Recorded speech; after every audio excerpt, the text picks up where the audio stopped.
ago. That what the internet has done, the giant paradox here, it was supposed to homogenize everyone and make the world smaller. What it's done is made it so that Ukrainian folk dancers could find each other, because you can't really Ukrainian folk dance by yourself. What it did was allow fundamentalists to be more extreme, because they could isolate themselves when they chose and work with the real world when they chose. That what it did was it made it so that rodeo fans knew where the other rodeo fans were, and it made it easier to be loud about being a rodeo fan or a rodeo fan. You knew where to go and what to shop and what to buy because of these connections. Each group finding itself because it wants to. Now, a lot of this is based on ancient archetypes. You know, the warrior with his princess riding away on his steed. Updated by Harley Davidson. It's a natural inclination, and there are people who pay a $5,000 premium to drive that motorcycle because it's the symbol of their belonging to the tribe. And some of them are just plain ancient. That these tribes have been around for a really long time. It's possible to own the intellectual property that an entire tribe is based on. If you're MGM, this is a good thing that every year on Halloween, millions of people dress up like Dorothy. So let's do a little experiment here, if you would. Good.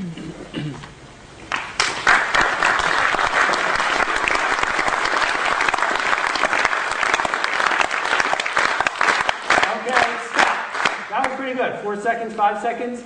Every group I've ever tried that with over the years has been able to pull that off. And every group claps at a different rhythm. I did not show you at which rhythm to clap, and yet you figured it out. How could that be? It turns out that human beings like doing what other human beings are doing. Not necessarily what all human beings are doing, but what other human beings in their tribe choose to do.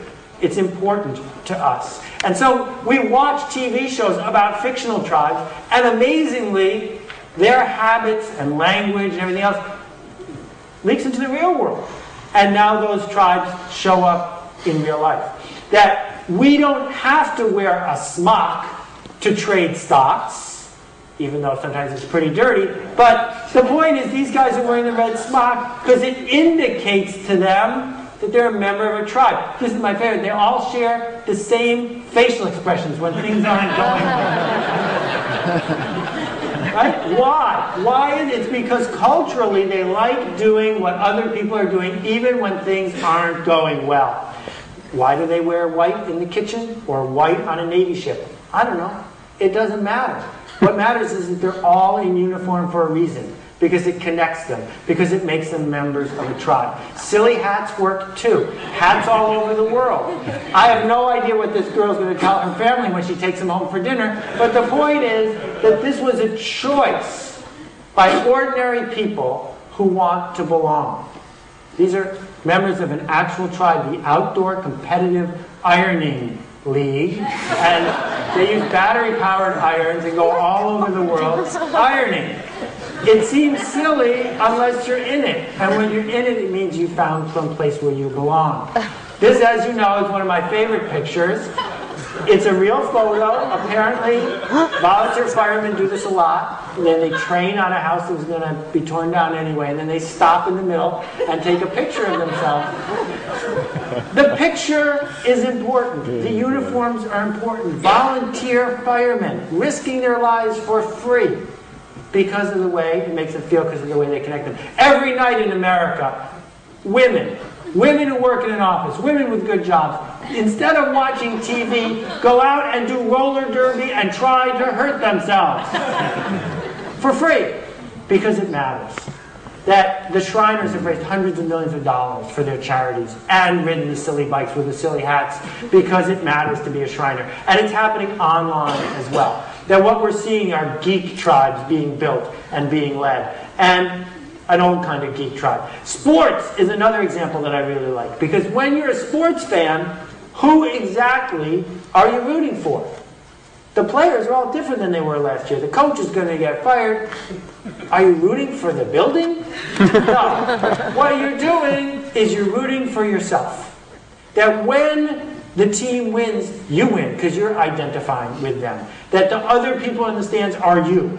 That's how you labeled yourself. That's why sports teams are able to hold cities for ransom and build these really expensive stadiums that never, ever make a profit. Because what we're doing is we're building a monument to ourselves. That what we're doing is celebrating ourselves and the people we're connected with. And it happens at work. What happens at work is we also wear a uniform. We also have a lingo, and we stick with it probably longer than economically feasible because it's not just the job. Being part of that tribe defines, in large measure, who we are, and even if it changes, we're still going to do it because it's who we are. Now, some definitions here. It's really important to understand. There's a difference, between a crowd and a tribe. Crowd is a bunch of people. A tribe are people who have something in common, a movement, a message, a connection. Pirates are a great example. Pirates are clearly a tribe. They even have their own flag. But if you see somebody who's a pirate, you immediately know. Because they talk that funny way, and they got the peg leg and the parrot. There's all these things going on that make it clear that those people aren't just part of a crowd of criminals. They're actually part of a tribe. And Einstein was a member of this tribe of physicists. And if you were an insider, you had access to the best papers and the best teachers and were more likely to succeed. In the same era, this group of people who went to see Harry Houdini do a death-defying trick were not part of a tribe. Right? They're still wearing all the same hats, but it doesn't matter. There are no outsiders here. Once there are no outsiders, there's no tribe. There's just a bunch of people coming to see a magic trick. Whereas at a country music concert, yeah, I would argue these people clearly are. They share a language. They share a connection. You can often tell by the costumes, by the hats, by the fact that people are going out of their way to self-identify. Now, the insider and outside thing becomes really important. If this guy were at home in Seattle, he'd be giving these guys the funny look, because he'd be in the majority. But right here, in this city, on this bench, he's an outsider. He's not part of the tribe, which brings these people closer together. Now, sometimes people view this as sort of a silly affectation. But the very same affectation can talk to bloodlines and generations through the years. People connecting to each other over history. But again, it's not about traffic jams. It's not about what you as a marketer are used to measuring. It's not about hits or page views or click-throughs. It's not about gross rating points. It's not about how many people you got to come to the grand opening of your supermarket. That is crowd generation. Give me money, I can buy you a crowd. Crowds are getting more expensive, but it can still be done. That's what marketers want to do because it feels like they're in control. It feels like they're in charge. But part of the message, and I'm working my way up to the real meat here, is that even though it's more difficult to earn a tribe, it's way more powerful. It matters. It's far bigger than word of mouth. It's way bigger than crowd generation. So here's an artificial Seth Godin chart with made-up data points in it that look really official. I was talking to Jim Collins. He and I don't know each other well. He taught me years ago at Stanford, but we haven't seen each other often. He gets up and he has real data. And I get up and I have make-believe data. And there's room for both of us in the world. So on the left, you see brand value increasing as the quality of tribal connection goes up. And just run any stock you want through this chart and you'll see that it works. That the Harley-Davidsons and the Apples of the world are over here because there's a high tribal connection. And then over here are people who might have the ability to generate a crowd, but it's not going to last. That what's really powerful, particularly for the people in this room, is the leverage that you get. Because it doesn't cost money to build a tribe. And once the tribe is in place, it grows organically and gets more powerful as it gets bigger. Here's a quick chart of Barack Obama's fundraising numbers. I've left out the last 2 months, which were way off the charts. And what you see is that someone with no real connections, with no real insider status, was able to generate millions and millions and millions of dollars from lots and lots of people doing it the new way, as opposed to doing it the old way. The Grateful Dead were doing this 40 years ago. We know that for at least 10 years, the Grateful Dead were the #1 grossing live act in the world. We're talking 40, 50, 60, $100 million in a year. Even though they only had one song hit the top 40 in their entire career. So how does that work? Because the Grateful Dead weren't in the business of selling records.